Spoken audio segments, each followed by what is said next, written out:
ஒரு நாள் என் வீட்டில் வந்து கொஞ்சம் ஒரு இடத்துல எறும்பு போயிட்டு இருந்தது. அப்போ என்னோட மகள் வந்து அந்த எறும்பை பார்த்து அங்கே விளாண்டுட்டு இருந்தா. இப்போ சொன்னா, மம்மி இந்த எறும்பு வந்து ரொம்ப இன்டெலிஜென்ட்டாக இருக்குது. நான் ஏன்னு கேட்கும்போது சொன்னால், நான் எப்படி அதுட்டு வேவை வந்து பிளாக் பண்ணாவும் அது ஒரு வேறு வேவை கண்டுபிடிச்சி அது வந்து அதுட்டு பார்த்து வந்து எப்படினாலும் கண்டுபிடிச்சிடுது, அது போயிடுது, அதை பிளாக் பண்ண முடியல அப்படின்னு அவன் சொன்னான். சின்னோண்டு எறும்பு, அதுக்கு பிரெயின் பாருங்கள் எவ்வளோ சின்ன ஒரு டாட் போல தான் இருக்கும். ஆனால் அந்த எறும்புக்கே வந்து ஒருத்தவங்க பிளாக் பண்ணால் வேற ஒரு பாதையை வந்து எடுக்க தெரியுதுன்னா, நம்மளுக்கு வர வேண்டிய ஆசீர்வாதங்கள் வந்து பிளாக் ஆகும்போது ஆண்டவர் எவ்வளோ பாதைகளை வச்சுருப்பார் நீங்கள் நினச்சி பாருங்கள்.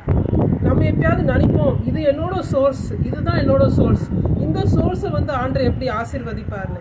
ஆனால் நம்ம எப்படிப்பட்ட ஒரு ஆண்டவரை நம்ம ஆராதிக்கிறோன்னா, சோர்ஸே இல்லாதவங்களுக்கும் சோர்ஸ் உண்டு பண்ணி கொடுக்குற தேவனாக இருக்கார். பைபிளில் வந்து நம்ம ஹஜீரான்னு ஹிந்தியில் சொல்லுவாங்க, ஆகார்னு தமிழில் இருக்குது. அவங்க வந்து வனாந்திரத்தில் போகும்போது அங்கே எந்த தண்ணிக்கும் எந்த சோர்ஸும் இல்லை. ஆனால் இல்லாத ஒரு இடத்துல அந்த காரியத்தை உண்டு பண்ணி ஆண்டவர் அங்கே கொடுக்குறார். அதுபோல் உங்களுக்கு இல்லாத ஒரு காரியம், இது எப்படி வரும்னு எனக்கு தெரியாதுன்னு சொல்கிற காரியத்தை கூட ஆண்டவர் உங்களுக்காக உண்டு பண்ணி உங்களுக்கு கொடுக்க தெரியும்.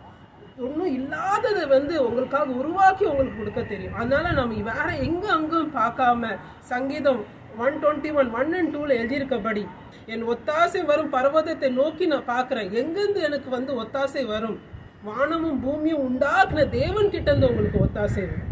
ஆனால் நம்ம அங்கும் பார்க்காம நம்ம ஆண்டவரை நோக்கி பார்க்கும்போது அவர் உங்களை ஆசீர்வதிப்பார். God bless you.